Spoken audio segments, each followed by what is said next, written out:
जैबै गाडपुरा सिमरिया से जल उठैबै हे भौजी जैबै गाडपुरा जैबै गाडपुरा भौजी हे जैबै गाडपुरा जैबै गाडपुरा भौजी हे जैबै गाडपुरा साथ में लेके अइलहो बड़का भैया के हे भौजी जैबै गाडपुरा सिमरिया से जल उठैबै हे भौजी जैबै गाडपुरा। पीएसपी मनोरंजन फिल्म्स विठान बाजार समस्तीपुर। कंचन राज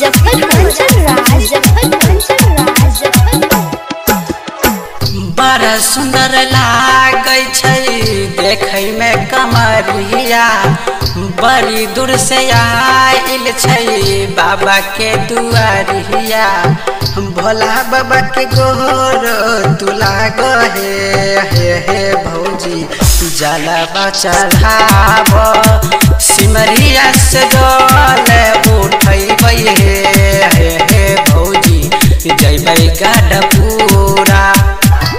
पीएसपी मनोरंजन फिल्म्स विठान बाजार समस्तीपुर। कंचन राज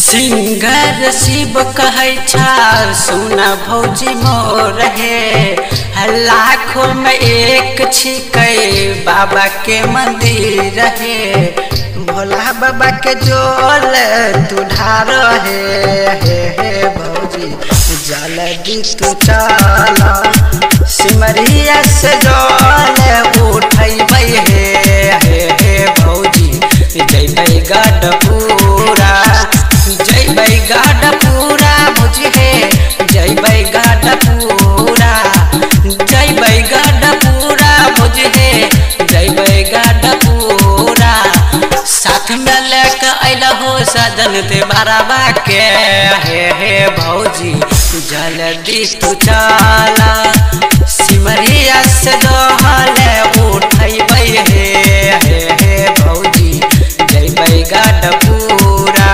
पीएसपी मनोरंजन फिल्म्स विठान बाजार समस्तीपुर।